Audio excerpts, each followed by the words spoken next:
রাসূল সাল্লাল্লাহু আলাইহি ওয়া আলিহি ওয়াসাল্লামের জীবনের দিকে একটু খেয়াল করি, তাহলে দেখবো যে নবী হওয়ার আগেও কিন্তু আল্লাহ রাসূল সাল্লাল্লাহু আলাইহি ওয়াসাল্লামের এই ক্যারেক্টারিস্টিক্স গুলো ছিল, এই ফিচার গুলো ছিল। উনি মানুষের অনেক কাজে এসেছেন, তিনি মানুষকে সাপোর্ট করতেন, বিপদে তাদের পাশে দাঁড়াতেন, তাই না?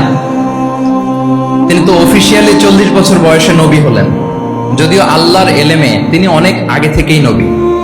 কিন্তু দুনিয়াতে আল্লাহ রাসূল সাল্লাল্লাহু আলাইহি ওয়াসাল্লাম যখন 40 বছর বয়সে উপনীত হলেন, তখনই তো হেরা গুহায় নাজিল হলো ইকরা বিসমি রাব্বিকাল্লাযী খালাক, read in the name of your lord who has created. এই যে 5টা আয়াত নাজিল হলো, উনি নিয়ে আসলেন, কাঁপতে লাগলেন। খাদিজা রাদিয়াল্লাহু তাআলা আনহার কাছে বললেন যে মনে হয় আমি মারা যাব, আমাকে কম্বল চাপা দাও, আমার ভয় লাগছে, আমি কাঁপছি। তখন খাদিজা রাদিয়াল্লাহু তাআলা আনহা ওনাকে আশ্বস্ত করলেন, ওয়াল্লাহি লা ইউখজিকাল্লাহু আবাদা, আপনি ভয় পাবেন না, আল্লাহ আপনাকে অপদস্থ করবেন না।